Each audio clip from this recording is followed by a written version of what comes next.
नमस्कार बच्चों, कैसे हो आप लोग? सब बढ़िया हो?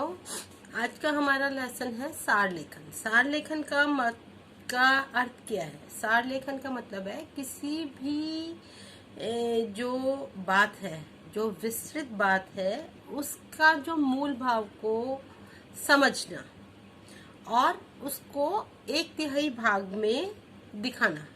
मतलब हम अब पूरा लेसन पढ़ते हैं, बहुत बड़ा लेसन होता है, 8-10 पेज का लेसन होता है, लेकिन हम क्या करते हैं, उसका सारांश कर देते हैं, उसको छोटा कर देते हैं। छोटा करने से जो उसकी मेन चीज़ें होती है, मूल भाव जो होता है, वो हम आपको अच्छे से समझाते हैं, जिससे हमें पूरा ओवरऑल लेसन में पता लग जाता है कि इस लेसन में क्या समझाया गया है, क्या कहानी है और इसका क्या मीनिंग है।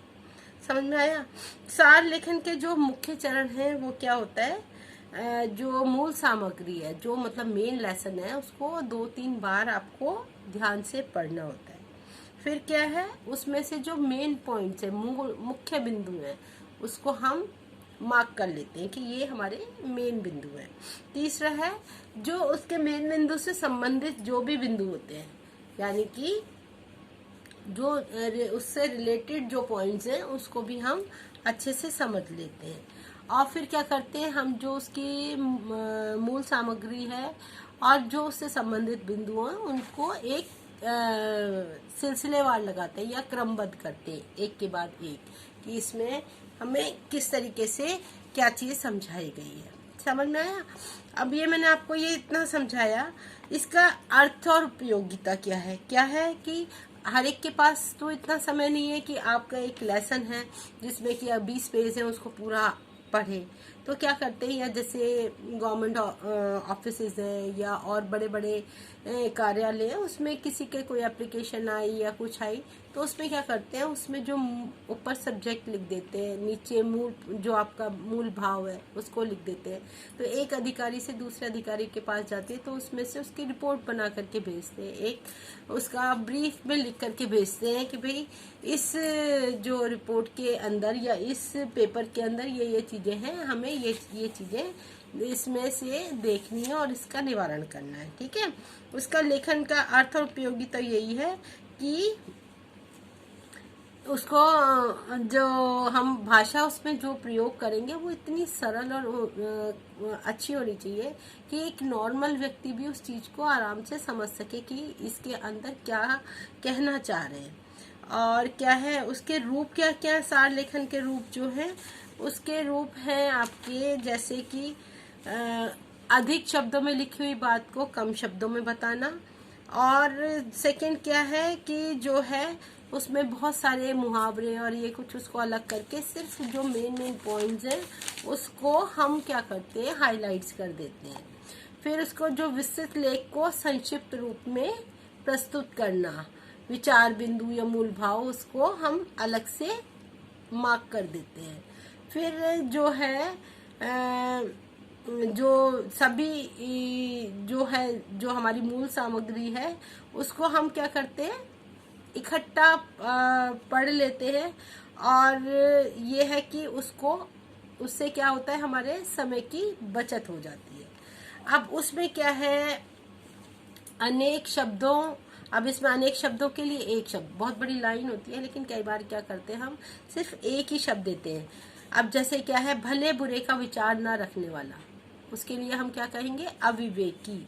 जिसे क्षमा ना किया जा सके, अक्षम्य, एक शब्द में हो गया ना ये से। जिसे कोई जीत ना सके, अजय। ऐसे स्थान पर रहना जिसका कोई पता ना पा सके, अज्ञातवास। फिर उसके बाद बहुत बढ़ा चढ़ की गई बात, बहुत अतियुक्ति, बहुत ज्यादा बढ़ा करके लिखी गई बात, जिसके आर पार दिखाई ना दे सके, पारदर्शी। एक बार कही गई बात को फिर से कहना, पुनरुक्त, पहले जैसा ही, पूर्ववत।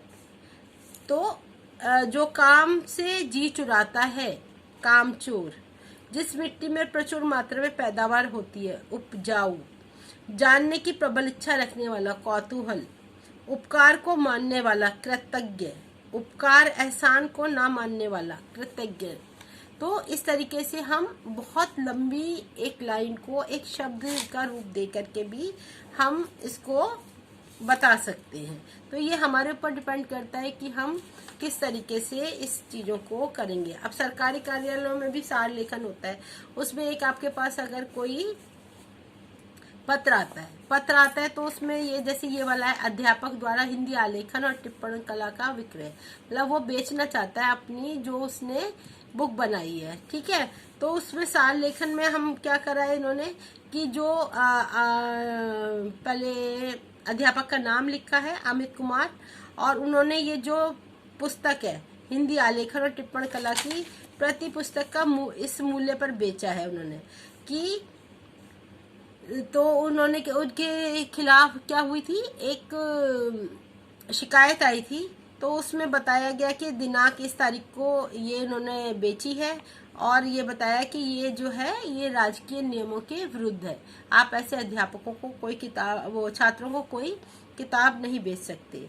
छानबीन कर शीघ्र उत्तर देने की अपेक्षा की गई है, और उन्होंने कहा कि ये जो संक्षेप में कि इसकी पूरी इंक्वायरी हो। इसी तरीके से अब आपका ये गद्यांश को ध्यान से पढ़िए, इसको आपको ध्यान से पढ़ना है।